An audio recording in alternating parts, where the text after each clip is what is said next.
Selamat berjumpa kembali Bapak Ibu, saudari-saudara, umat beriman terkasih dalam Tuhan.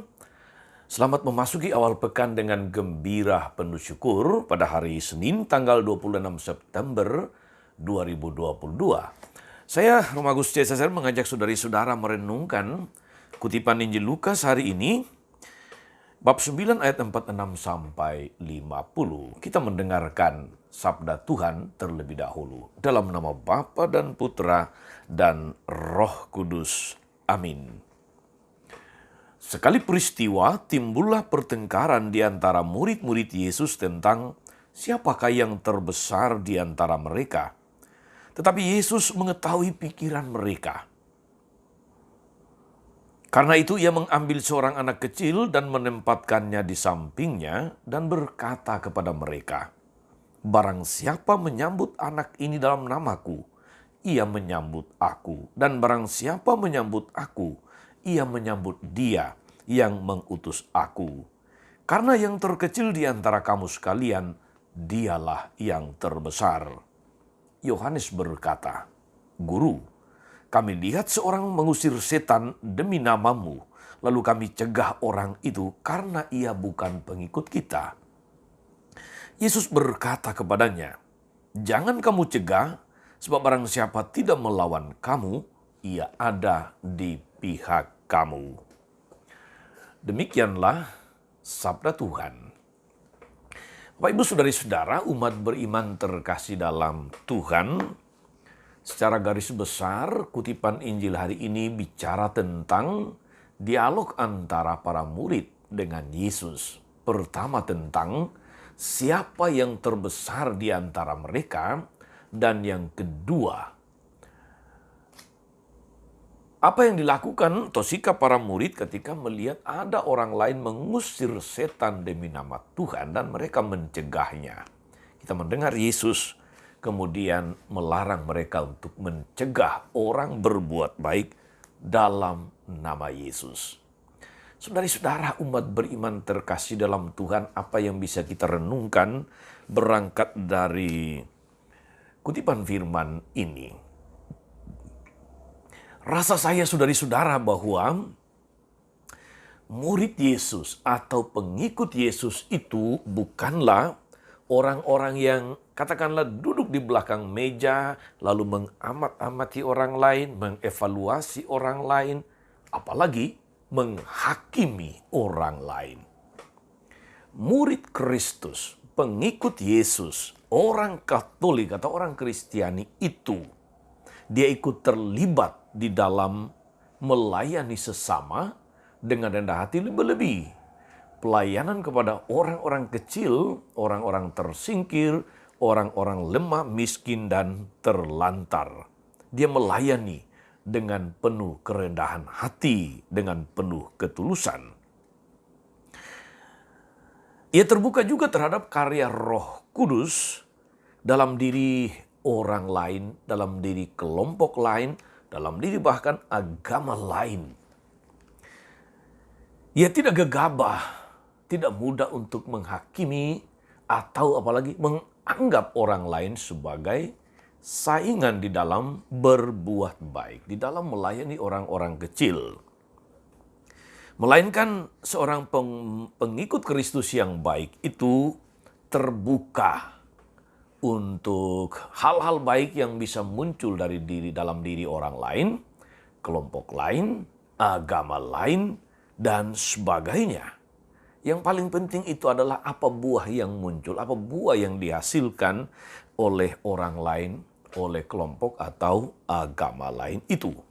Karena itu saudara-saudara, kita mendengar Yesus mencegah mereka untuk jangan pernah melarang orang lain berbuat baik dalam nama Tuhan. Yesus tegaskan, jangan kamu cegah, sebab barang siapa tidak melawan kamu, ia ada di pihak kamu. Barang siapa melayani seperti kamu, ia ada di pihak kamu. Barang siapa berbuat baik seperti kamu, ia ada di pihak kamu. Barang siapa melakukan hal-hal baik untuk orang lain yang membutuhkan, ia berada di pihak kamu. Maka jangan pernah merasa eksklusif sebagai pemilik Kristus, sebagai pemilik Yesus. Sebab Yesus tidak pernah merasa eksklusif untuk orang Kristiani. Dia adalah untuk semua orang, untuk seluruh dunia.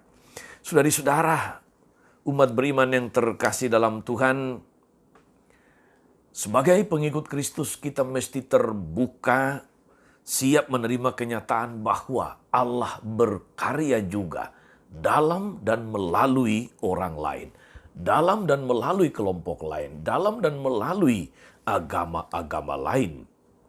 Bahkan di tempat-tempat yang tidak kita duga. Mereka yang bukan Katolik, mereka yang tidak sekelompok, mereka yang tidak seagama dengan kita. Buah-buah yang baik selalu berasal dari hati yang bersih, yang dipenuhi Roh Kudus, hati yang mau melayani dengan tulus dan murah hati, dengan tulus dan rendah hati. Saudari-saudara, umat beriman terkasih dalam Tuhan. Yesus tidak menjawab pertanyaan para rasul mengenai siapa yang terbesar di antara mereka. Karena yang terpenting bagi Yesus bukan soal siapa lebih besar, siapa yang terbesar, tetapi siapa yang lebih dekat dengan Tuhan. Tapi siapa yang ikut melayani bersama dengan Tuhan kepada orang-orang kecil, orang-orang miskin, orang-orang sederhana, orang-orang terlantar, dan sebagainya.